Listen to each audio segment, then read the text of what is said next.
Olá, bem-vindo, bem-vinda. Essa é a nossa aula 10, episódio 10, sobre o Evangelho Gnóstico de Tomé. Fazemos então toda a aula a leitura de um conjunto de logions. Logions são ensinamentos que constam nesse evangelho. É um evangelho apócrifo. Apócrifo significa secreto, é uma palavra grega que significa secreto, escondido, guardado. Em todas as grandes escolas de ensinamento espiritual, ensinamento de elevação do ser antigas, existiam, então, esse conceito de, olha, mensagens que são mensagens que não são para o público, são mensagens para os alunos e os alunos de um nível mais elevado, que já estão preparados para aquele tipo de mensagem. Se fosse entregue ao público de uma maneira geral, provavelmente ou não iriam entender ou iriam utilizar de forma incorreta esse aprendizado. Então, desta forma, com o conceito apócrifo, também existiram diversas outras escolas. A escola de Pitágoras também tinham conhecimentos ali só para os alunos, e não era fácil entrar na escola de Pitágoras, né? No Egito também nós tivemos Hermes Trismegisto, inclusive Hermes Trismegisto tinha sua escola de ensinamentos muito antes, 1300, 1400, a data precisa não se tem, mas 1400 anos antes de Cristo. Trismegisto vem do nome três vezes grande. Ou foram três seres, alguns sugerem que teriam sido três gerações de Hermes, né, como um grande sábio. E Hermes seria, assim, um título praticamente, né? Alguns dizem isso. Outros dizem que não, foi um ser realmente com uma capacidade intelectual acima dos outros dessa época que trouxe mensagens também para o Egito. Mas eu estou citando Hermes aqui para comentar que o termo hermético que nós usamos até hoje, algo que está muito fechado, hermeticamente fechado, vem dessas escolas de Hermes, Hermes Trismegisto. Da mesma forma, Jesus, como um grande mestre com os seus discípulos, sabia também que não se pode ensinar o avançado para quem ainda está engatinhando no nível básico. Então, Jesus guardava alguns dos seus ensinamentos e passava apenas para os discípulos mais próximos. Por isso, uma vez Jesus, indagado pelos discípulos, né? Jesus, por que falas sempre em parábolas para eles? E Jesus responde, para eles não é dado ainda o direito de saber, de conhecer o que ele passava para os discípulos, né? E aí vem a pergunta, ora, se Jesus falava isso para os discípulos, né? Se nós temos na Bíblia tudo o que Jesus passou para o público em geral, aonde estão os ensinamentos dos discípulos, que eram passados nesse grupo interno dos discípulos? Estão nos evangelhos apócrifos. E nós aqui no canal, nós vamos fazer gradativamente uma leitura de vários apócrifos. Começamos pelo evangelho de Tomé, uma beleza de mensagens e com um conhecimento profundo que a gente precisa realmente meditar, compreender, não ler e tentar entender ao pé da letra os lógios, não, de forma alguma. Nem o evangelho, a Bíblia, você não deve ler jamais ao pé da letra. Tudo nessa época tinha uma simbologia, tinham palavras que não significavam o que a gente lê de fato, o que hoje em dia significavam termos da época. E é esse estudo que nós fazemos juntos aqui. Bom, bora lá, como a gente sempre faz, vamos começar então pelos conceitos iniciais dos cristãos dessa época. E depois nós vamos para a leitura dos lógios de hoje. Com relação aqui aos conceitos da época, eu volto ao tema dos Tanaíns. Nós falamos muito rapidamente sobre os Tanaíns na época, né? É bom conhecer, porque esses Tanaíns, eles viveram mais ou menos na época de Jesus. Alguns dizem que um pouquinho antes, outros dizem que eles começaram a existir ali por volta do ano zero, ou seja, mais ou menos quando Jesus nasceu. E foram, olha, os tanaíns, então, eles eram mestres rabinos, né? E que andavam pelos desertos e pelas cidades, levando ensinamentos. Então, eles tinham ali uma escola deles. Tinham os discípulos que seguiam esses tanaíns, né? Esses grandes mestres. E dentre esses discípulos, então, eles estudavam a Torá e tinham que decorar a Torá.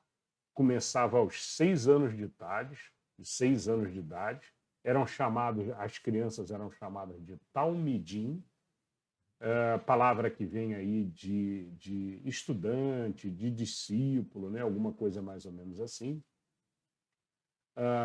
E iam, então, dos 6 anos até os 10 anos de idade. E 10 anos de idade, então, fechavam seu ensino básico com a Torá completamente decorada, sabendo, entendendo, inclusive, o que significava cada uma das mensagens da Torá. E aí, a partir dos 10 anos, entrava a segunda fase de estudo, como a gente já falou também anteriormente, mas apenas os melhores eram então selecionados, não continuavam todos, apenas os melhores davam sequência em seus estudos, né? Muito bem, alguns tanaíns, ou seja, alguns desses mestres muito famosos, eu listo aqui embaixo. Talvez os mais importantes sejam os da primeira geração, que é a geração que viveu Jesus, que foi mais ou menos de 0 a 80 anos depois de Cristo. Bom, tiveram 2 grandes líderes aí, que foi o Bet Shammai e o Bet Hillel, né? Shammai e Hillel, como eram conhecidos. Desses, vale comentar que Shammai era muito rigoroso, era muito impositivo, era muito regulador de seus alunos, de seus discípulos. É isso que contam os livros da história. E Hillel era mais, ele deixava mais à vontade os alunos para pensarem e formarem suas próprias ideias. E Léo cobrava, mas cobrava de uma forma mais suave também. Era um mestre mais de incentivar os alunos, né? Era mais amoroso, mais caridoso e não era tão era mais humilde do que Shammai. Shammai ele se achava muito e ele talvez até fosse realmente, mas se colocava sempre numa posição assim muito superior, né? Então tinha discussões grandes com o Hillel, e vale a pena o estudo, né? Se quiserem aprofundar, mas o fato é que os dois foram grandes mestres dessa época. Alguns ditos de Hillel eram repetidos, né, por toda a região ali judaica, né, tanto Galileia quanto Judéia. Então todas as pessoas repetiam de boca em boca e assumiam aquelas lições ali como realmente, como ensinos ali de axiomas ali para se levar na vida delas do dia a dia. Inclusive, alguns ditos de Hillel foram também repetidos por Jesus, né? Na Torá, a gente tem alguns conceitos repetidos por Jesus, mas podemos considerar também que são conceitos, são axiomas, né? Universais, como, por exemplo, olha, amar aos outros, tratar ao próximo como você quer ser tratado. Então, alguns conceitos desses foram também tratados e repetidos e reforçados por Jesus. Então, vale muito a pena a gente compreender esse contexto de que existiam mestres rabinos também divulgando a Torá, né? E nesse meio tempo surgiu então Jesus, trazendo toda a sua mensagem, todo o seu evangelho maravilhoso aí para nós. Bom, dito isso, então, eu tenho aqui a segunda, terceira e quarta geração, né? Vale aqui chamar a atenção aqui de Gamaliel, né, que foi muito famoso e muito conhecido também. Mas teve vários outros aqui, por exemplo, Simeão, da quarta geração. Simeão, ele é tido como um autor espiritual, que seja, né, do Zohar, que é um livro judaico também muito famoso, o livro dos esplendores, né?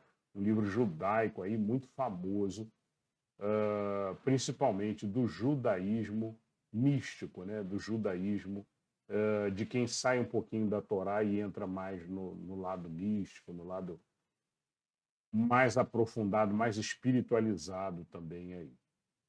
Bom, mas vamos aos Lógions agora. Vamos começar então hoje pelo Lógion 71.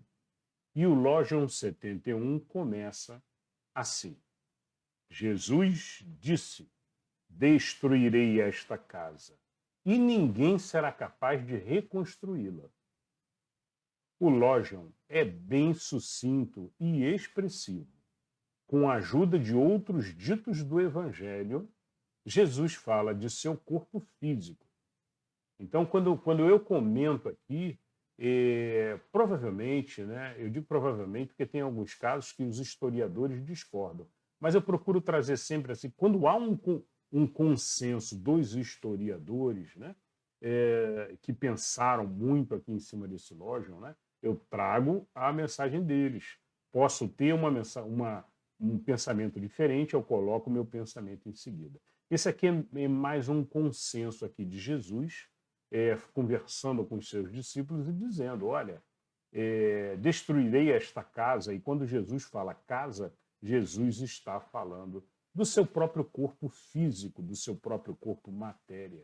E ninguém será capaz de reconstruí-la. Ou seja, ele descarta a possibilidade de repente, um renascimento no próprio corpo, né? Que a gente sabe que é algo que não se acredita, né? A própria ciência diz que não é possível, porque existe uma deteriorização daquele corpo. Bom, o apóstolo Paulo, então, caracteriza o corpo como o templo do Espírito, né? Então, está lá nas cartas de Paulo, nos textos de Paulo lá, ele caracteriza o corpo como sendo o templo do Espírito, reconhecendo um ser eterno que está dentro deste corpo material temporário, né? O Paulo era um rabino, né? Paulo veio como Saulo, né? E como Saulo depois ele na estrada para Damasco tem toda a história de Paulo que eu não vou contar aqui agora para a gente. Nosso objetivo são os Lógions, né? Mas esse rabino formado com estudo como Tanaim, quando criança, estudou a Torá toda, né? Então ele tem muito esse conceito também judaico, esse conceito gnóstico judaico, dos primórdios do judaísmo, né? E Paulo, então, ele comenta sobre o espírito dentro do corpo. E ele chama, então, esse corpo como sendo o templo do espírito. Um corpo material e temporário. Bom, nos canônicos fazem entendimento de que Jesus se refere ao templo de Jerusalém e não entendem por que Jesus teria falado assim. Por que Jesus teria falado? Mas Jesus não falava do templo de Jerusalém, nesse caso aqui. Tá? Jesus aqui se refere à transitoriedade da matéria.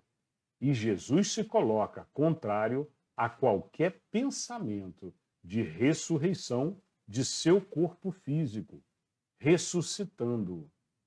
Então é o que eu comentei, o corpo físico, o ressurgimento de Jesus não foi em seu próprio corpo físico. O ressurgimento de Jesus foi de um corpo espiritual, num corpo que estava ali apresentando todas as características, mas o corpo já tinha sido dissolvido e desmanchado. Bom, é uma comprovação do segundo corpo, o corpo espiritual. Então entendemos esse Lógion aqui, principalmente do ponto de vista aqui espiritual, né? Como justamente uma mensagem de Jesus dizendo: olha, esse corpo aqui destruirei e ninguém será capaz de reconstruí-lo. Tá? Bom, esse é o Logion 71. Vamos agora ao Logion 72. Um homem disse: dize a meus irmãos para que partilhem os bens de meu pai comigo. Ele lhes disse, Jesus, ele lhes disse: ó homem, quem me institui partilhador? Voltando aos seus discípulos, disse-lhes: não sou um partilhador, sou. Vira para os discípulos e pergunta isso. Bom, esse Logion, ele também aparece nos canônicos, né? Esse ensinamento também aparece nos canônicos, com outras palavras, mas também aparece esse homem fazendo essa pergunta, esse pedido a Jesus, né?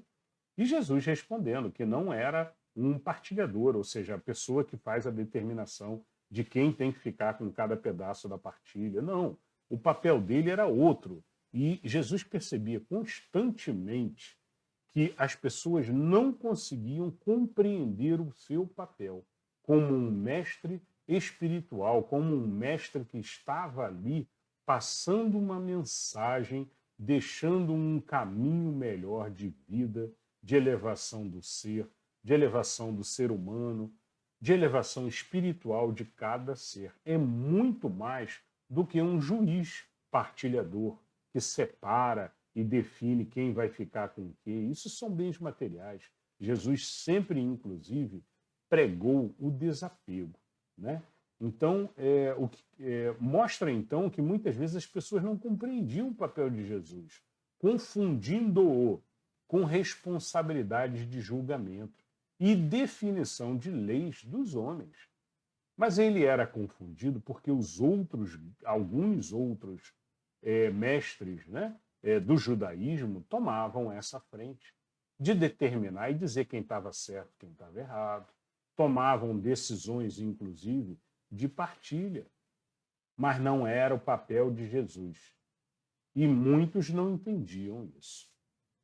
Bom, em Lucas, capítulo 12, versículo de 13 a 14, apresenta então esse mesmo dito, que não aparece em outros canônicos. Então, esse dito, né, esse Logion aqui no Evangelho de Tomé, reforça a existência dessas palavras, porque ele até então ele estava só em Lucas, ele não aparece nos demais. Bom, Logion 73. Jesus disse: a colheita é abundante, mas os trabalhadores são poucos. Orem ao Senhor para que envie mais trabalhadores para a colheita. Vemos, então, a explicação agora. Vemos a exaltação de Jesus para que todos trabalhem na colheita, pois há muito trabalho a ser feito no mundo terreno, ajudando aos que estão perdidos e iludidos pelo véu da matéria, entretidos com apegos e vícios da matéria. Naturalmente, Jesus não estava falando de uma colheita de uma plantação física, né? Ele estava aqui utilizando aqui uma alegoria, ele estava aqui simbolicamente referenciando o trabalho que nós temos que fazer como cristãos de levar a mensagem em diante, ajudar a todos que nós possamos ajudar, e é um trabalho constante. Na visão espírita, orem a Deus para que sejam enviados mais espíritos com a missão e objetivos claros de ajuda aos demais que estão perdidos no mundo. Alguns, mesmo em missão, se perdem e desviam dos objetivos, entorpecidos pela matéria. Por isso, orem constantemente pelo envio de mais trabalhadores. Então, é um pedido de Jesus aqui, orientando aos discípulos para que orem ao Pai, para que enviem mais espíritos com missão de propagar a mensagem, de ajudar ao próximo, de servir de exemplo constantemente, né? E cada um tem esse trabalho, essa missão também. O problema é que, como nós sabemos, já falamos anteriormente, né? A matéria, quando o ser entra na matéria, ele entra e recebe uma manta, simbolicamente, né? Que ofusca a sua grande inteligência espiritual. E ele começa vazio aqui na matéria, mas ele recebe desse subconsciente que está imerso, submerso nessa água que esconde essa grande inteligência, ele recebe as sinalizações do certo, do errado, ao longo da sua existência. Então, esse grande conhecimento maior, como se fosse a parte de baixo de um iceberg guardado dentro da água, escondido, ele consegue mandar aos pouquinhos direcionamentos do certo e do errado. O problema é que aqui na matéria, muitas vezes, né, perde-se nos apegos da matéria, nos gostos da matéria. E aí, esses, mesmo que em missão, os seres acabam esquecendo dos seus objetivos e acabam não conduzindo, então, as suas tarefas, as suas atividades.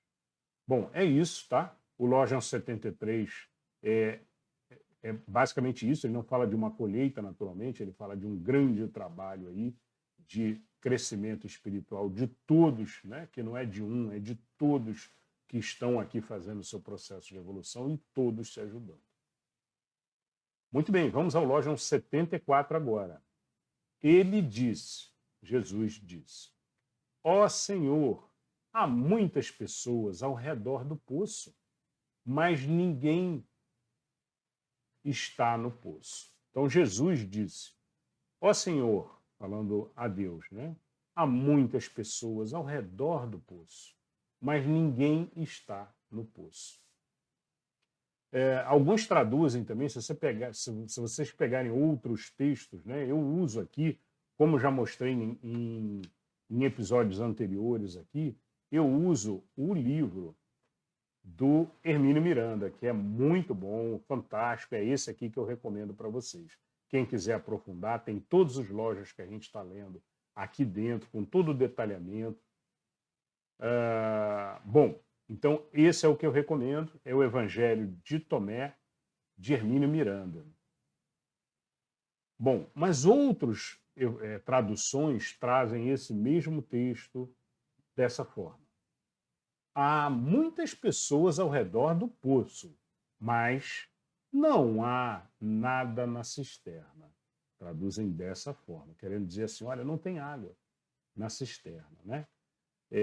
Mas, na verdade, a maioria dos historiadores chega à conclusão de que não. A mensagem correta ninguém está no poço, ninguém está bebendo dessa água. Né? Acho que essa que é a grande mensagem, né? A água na cisterna é óbvio que há. Né? E que cisterna é essa? Que poço é esse, né? Que Jesus estava falando de uma forma aqui figurada. Né? Então devemos tomar cuidado, então, pela má interpretação que alguns textos trazem também, pela má tradução também que alguns outros trazem. Né? Então, Jesus não cuidava de cisternas. Então, obviamente, não é nada a ver com cisternas. Né? Jesus orava ao Pai e lamentava que tantos viviam em torno das fontes da verdade, porém, sem entrar no poço e sem perceber que podem beber muito desta fonte. Então, essa é a mensagem aqui. Jesus olhava e via, às vezes, 200, 300 pessoas acompanhando, né? Normalmente ele tinha certos 70 discípulos, pelo menos, que o seguiam, que o acompanhavam, né? Tinham os discípulos mais internos, já falamos sobre isso anteriormente, né? Mas existiam vários que o seguiam. E ele comenta aqui que o que ele sente é que as pessoas não mergulhavam, não percebiam a necessidade da dedicação e do mergulho na elevação espiritual. Continuavam demasiadamente apegados à matéria, né? Então eu botei aqui duas possíveis causas, né? A falta de compreensão para um mergulho mais profundo.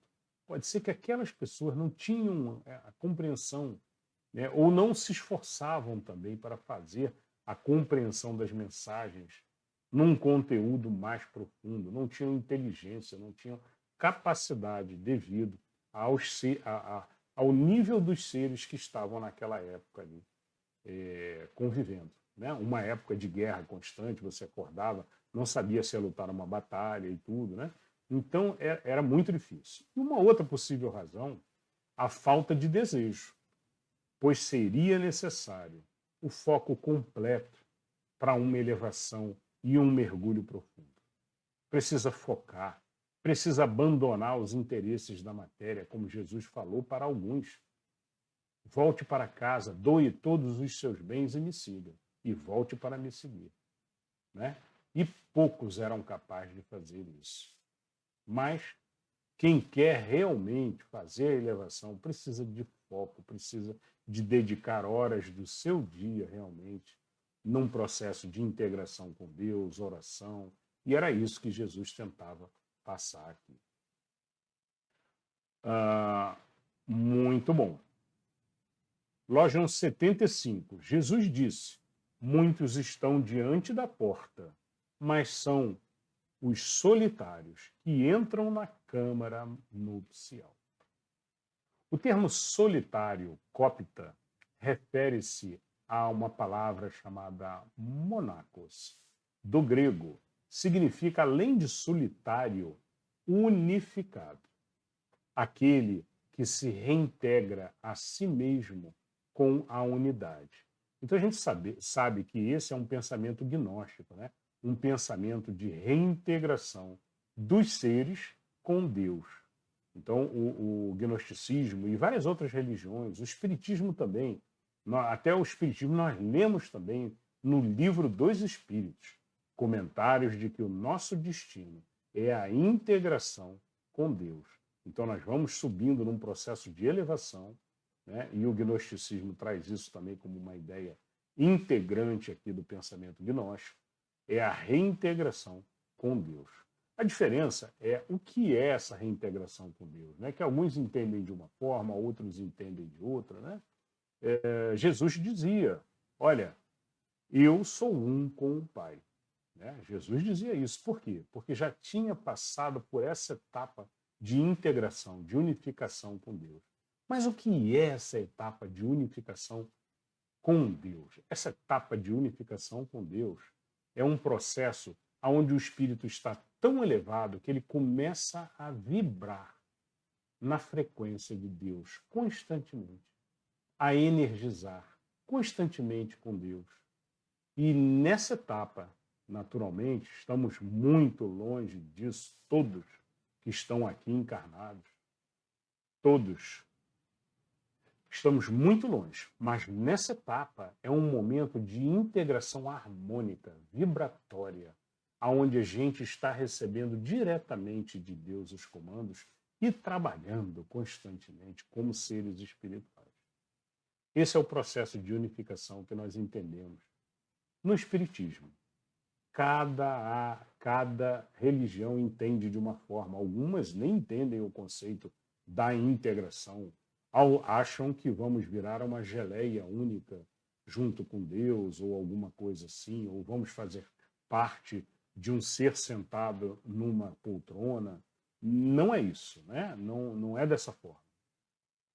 E Jesus comenta então que entram na câmara nupcial.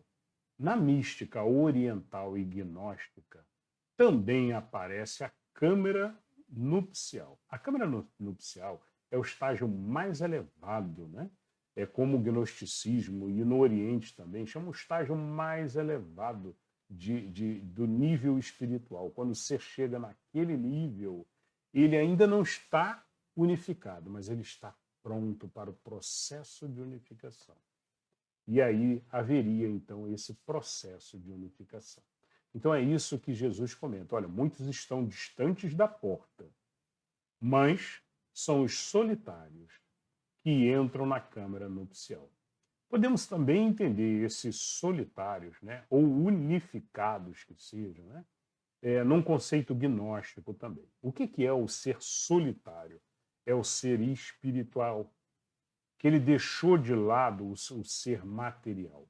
Quando nós encarnamos, viemos aqui para a matéria, nós temos como se fosse duas metades dentro de nós. Nós somos um ser só. Nós não somos dois seres. Nós somos um ser espiritual. Mas quando encarnamos, né, nós recebemos da matéria todo o instinto, toda a selvageria que a gente carrega, do ambiente, inclusive, que nós vivemos, né? E o ser espiritual ele tem que vencer esse ser animal, esse leão, como nós lemos no Lógion 7, né? Falando sobre o leão e o homem. E o homem tem que comer o leão, para que então viva o ser espiritual. Se o leão vence essa batalha, né? O ser fica animal, fica instintivo, né? E aí a gente encontra muitas pessoas dessa forma, que agem por instinto, cercados de raiva, de ego e de vários outros instintos materiais, apegos materiais exagerados, né? Então, essa unificação diz respeito, então, a esse ser que venceu e subiu, né? O ser unificado é o ser que sobe. O ser que ainda não está unificado, que ele ainda carrega muitos vícios, muitos instintos da matéria, está muito apegado à matéria, né? Por isso até ele carrega esses vícios todos.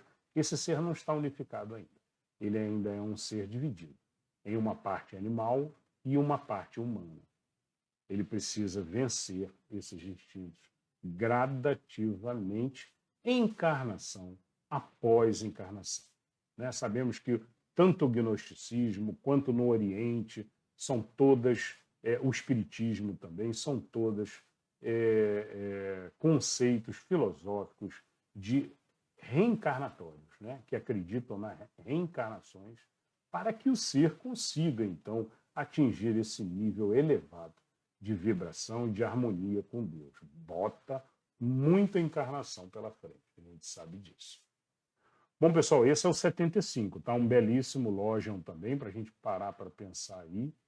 E o conceito é esse. E fica claro aqui, a gente compreende aqui por que não poderia estar nos canônicos da Idade Média, né?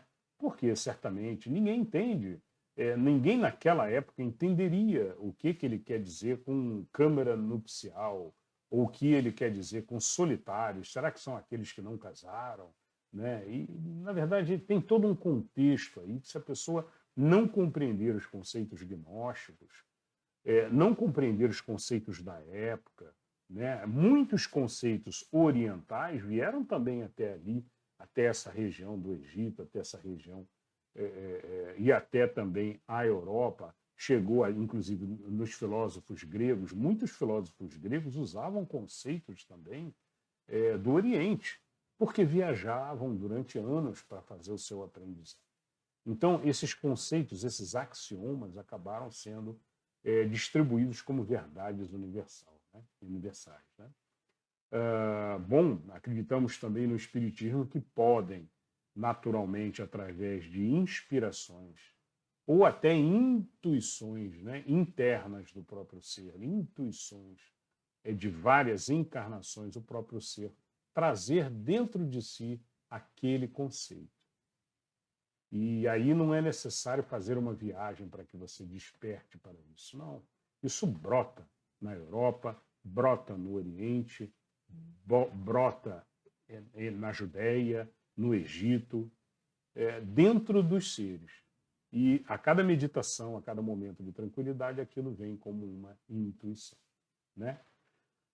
Muito bem. Vamos ao Lógion 76 agora. Jesus disse: o reino do Pai é semelhante a um mercador que possuía muita mercadoria e encontrou uma pérola. Esse mercador era sábio.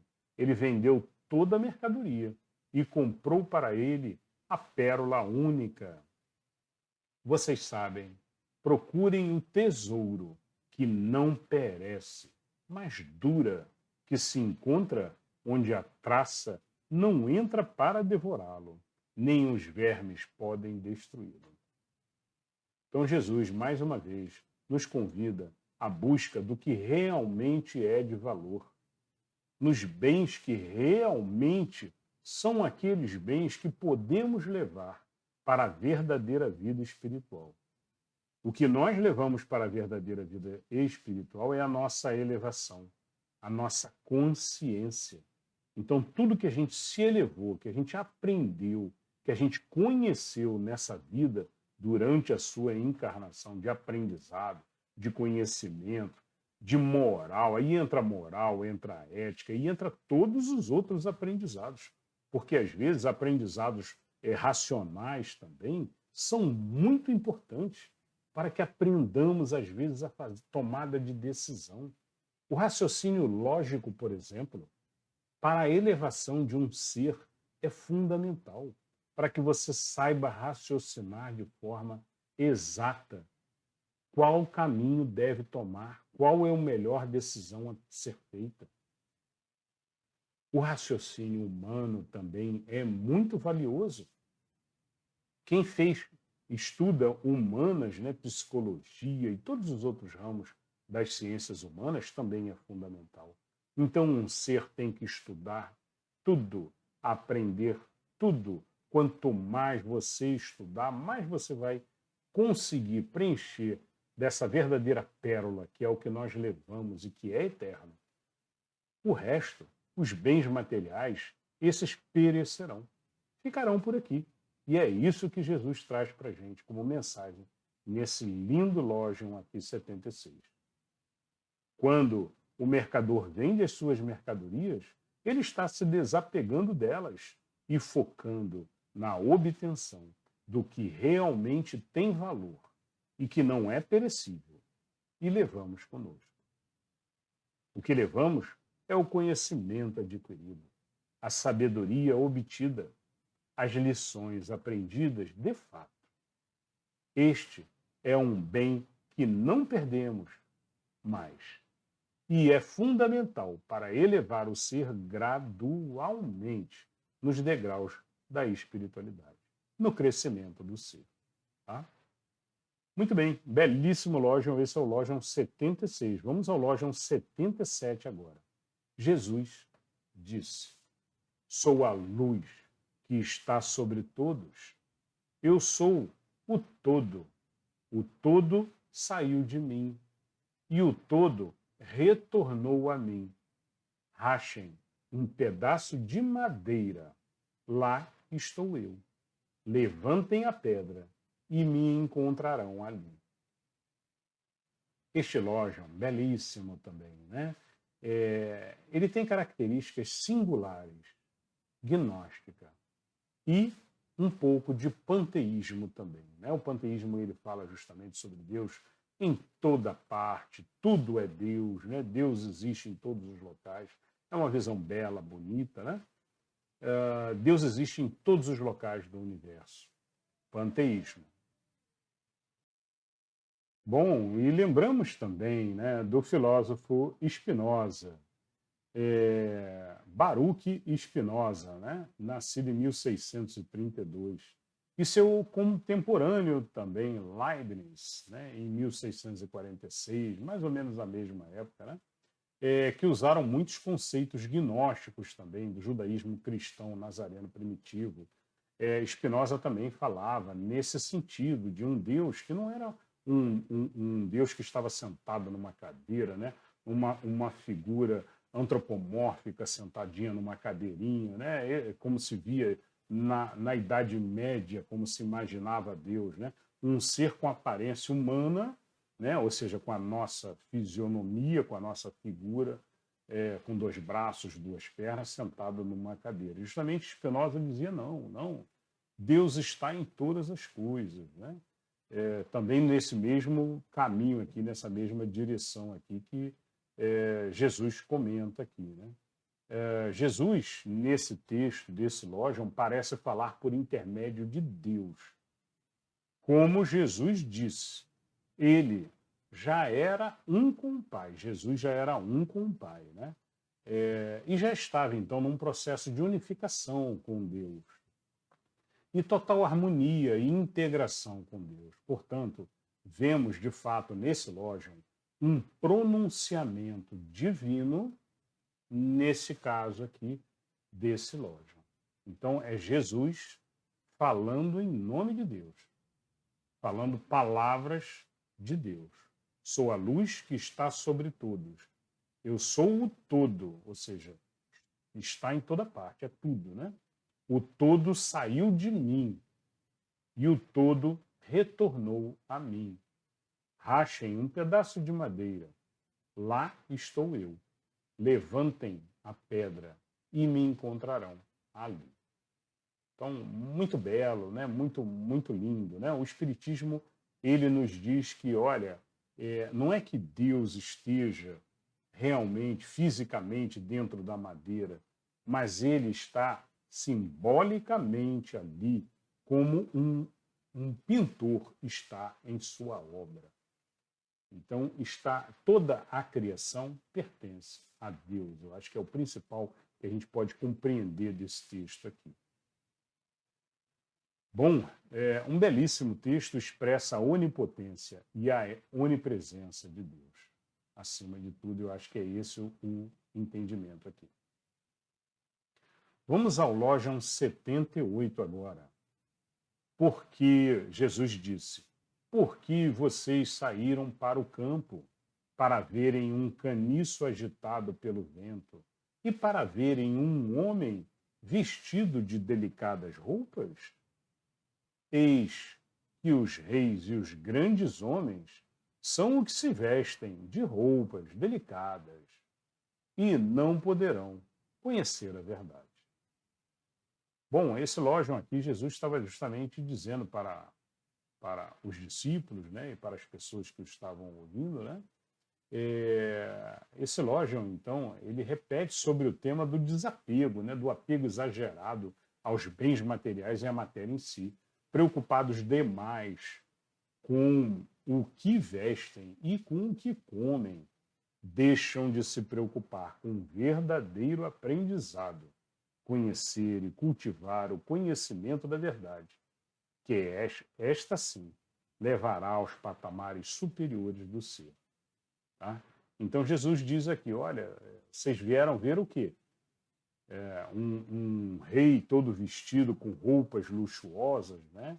E não era essa a aparência de Jesus, né? Jesus se vestia de forma simples. E as pessoas precisavam compreender que não é por ter uma pessoa uma aparência perfeita ou roupas luxuosas, né? Que você deve acreditar em tudo, né? De forma alguma. Essas pessoas provavelmente não poderão conhecer a verdade. E quando Jesus fala isso, Jesus comenta isso, dizendo que, olha, normalmente os ricos não percebem a beleza, a grandeza da simplicidade, a beleza do que realmente é importante, uma mensagem bem passada, com direcionamento para os discípulos, orientações espirituais e não orientações de partilha, como nós vimos alguns Lógions anteriores, né? Um grande mestre não precisa se vestir bem. Um grande mestre precisa passar conteúdo com profundidade. E muito mais profundidade do que extensão. Muito bem. Eu acho que foi isso que Jesus quis passar aqui para todos que o ouviram. Vamos ao Lógion 79. Uma mulher na multidão disse a ele: feliz o ventre que te gerou e os seios que te nutriram. Ele lhes disse, Jesus, né? Ele lhes disse: felizes aqueles que ouviram a palavra do Pai e praticaram a verdade. Dias virão, com efeito, em que se dirá: feliz o ventre que não concebeu e os seios que não amamentaram. Esse é belíssimo, esse Logion 79, mas precisa compreender, precisa fazer aqui uma compreensão gnóstica e espiritual também, né? Esse é um texto gnóstico, lembra os essênios, que lembram os reencarnamentos, né? Ou seja, nós precisamos reencarnar muitas vezes e que precisamos reencarnar devido a termos muitas imperfeições e que só deixaremos de reencarnar quando não tivermos mais necessidade de corrigir nossos erros, nossos vícios e apegos. Feliz o ventre que não concebeu e os seios que não amamentaram. Remete a um futuro vindouro, muito longe, sabemos disso, mas chegará, em que cada um de nós, cada vez menos, precisará reencarnar, conforme a evolução dos seres.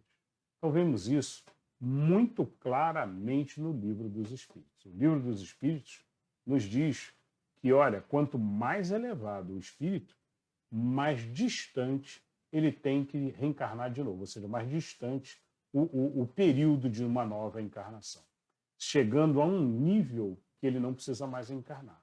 Ele trabalha na espiritualidade. Podemos chamar de anjos, chamem como quiser, de acordo com a religião de cada um, né? Eles trabalham na espiritualidade, auxiliando, ajudando, sobre o comando de Deus. Mas estão cada vez menos, conforme vão subindo na escadinha, e todos nós vamos nessa escada, chegar um dia também nesses patamares, que não será necessário encarnar mais. Então, quando Jesus fala aqui, feliz o ventre que não concebeu e os seios que não amamentaram, significa cada vez menos estaremos precisando reencarnar. Muito bem. Eu digo que lembra os essênios, porque os essênios têm um contexto que fala sobre filho do homem e o filho da mulher. O filho da mulher é o ser que precisa encarnar, precisa ainda reencarnar e que ainda não se deu conta da elevação espiritual, né? Nada contra homem e mulher, não pensem dessa forma. Eram textos que eram ditos e repetidos na época, né? Sabemos que a época tinha um pouco de afastamento das mulheres, que Jesus nunca teve, né? Jesus mantinha entre seus discípulos a sua mãe, Maria, mantinha Maria Madalena e várias outras ali que também acompanhavam Jesus. Recomendo a série The Chosen, belíssima série, que nós vemos isso claramente, com toda a transparência, né? Bom, então é isso. Então, os essênios tinham esse texto que dizia, olha, o ser que precisa nascer, né, de novo, né, naturalmente ele vai nascer através de uma mulher. Todos nascem através de uma mulher, não é? Mas aqueles seres que se tornavam espiritualizados, eles eram chamados de filhos do homem. Falaremos isso mais para frente um pouquinho de novo, tá? Mas eles eram chamados pelos essênios e tinham esse termo, né? Filho do homem, né? O que eles queriam dizer? Que era um ser espiritual, era um mestre, mas também chamavam de filho do homem. Talvez como uma referência ao filho do pai, né? Filho de Deus, alguma coisa assim. Já era um ser bem elevado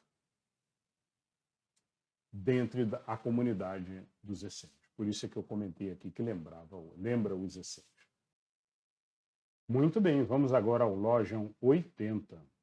Jesus disse, aquele que conhece o mundo encontrou o corpo, e aquele que encontrou o corpo, o mundo não é digno dele. Bom, esse Logion é semelhante ao Logion 56 e ao 87. Jesus se refere ao desapego à matéria, menos preocupação com a matéria e mais foco na evolução do ser. Se você conhece o mundo, encontra um corpo, o seu corpo, né? É a encarnação. Vejam que ele é bem claro aqui nesse ponto, né? Se você conheceu o mundo, você encontrou o seu corpo. Encontrou um corpo para viver nesse mundo. Mas, se você focar neste corpo, conhecendo o seu interior, é aquela mensagem do conhece-te a ti mesmo, né? Do conhece o seu interior, né? Se você focar neste corpo, conhecendo o seu interior, aí este mundo não é digno de si.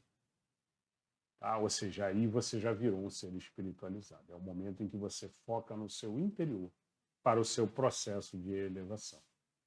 E aí você encontra dentro do seu interior o leão. E o ser humano, então, tem que vencer o leão, segurando o instinto, né? Brandura, como disse Jesus em outras mensagens, brandura, humildade, amar ao próximo, e por aí vai. Então, essa é a nossa grande missão de elevação, né? Esse lógion ele é repetido várias vezes aqui no Evangelho de Tomé. Já falamos sobre ele no 56, de forma parecida, com um texto um pouquinho diferente. E vamos falar de novo no 87, na próxima aula. Bom, lembrando só dos aforismos, né? Na Grécia, nós temos, no Templo de Apolo, em Delfos, o aforismo. Aforismo é uma verdade universal, né? Uma verdade que todo mundo reconhece e assume como uma verdade universal. Conhece-te a ti mesmo e conhecerá os deuses e o universo. Naturalmente, os deuses aqui é porque os gregos eles não acreditavam em um deus só, né? Eles tinham ali vários deuses, né? Mas podemos entender também, ele conhecerá o todo e o universo. Usado pelos filósofos Tales de Mileto, Sócrates, Platão, Xenofontes e vários outros.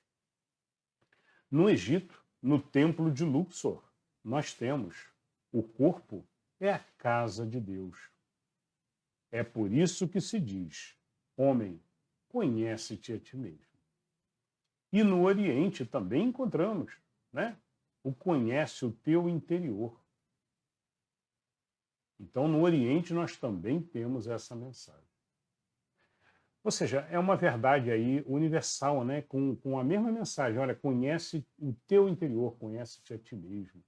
E a gente precisa compreender que esse conhece-te a ti mesmo é um mergulho no que eu estou fazendo, quem sou eu, né? Será que o que eu estou fazendo é correto? A maneira que eu estou agindo para tudo que eu faço nessa vida está correta? Será que eu não tenho que segurar um pouco o ego? Será que eu não tenho que segurar um pouco os meus desvios aqui instintivos, né? Competitivos, às vezes, na nossa sociedade ocidental, né? Exageradamente competitiva? Será que eu não tenho que olhar com mais colaboração, com mais amor para todos que estão ao meu redor? Isso é o conhece-te a ti mesmo, que não é um estalar de dedo, é um trabalho gradual que o ser tem que fazer e que leva várias encarnações.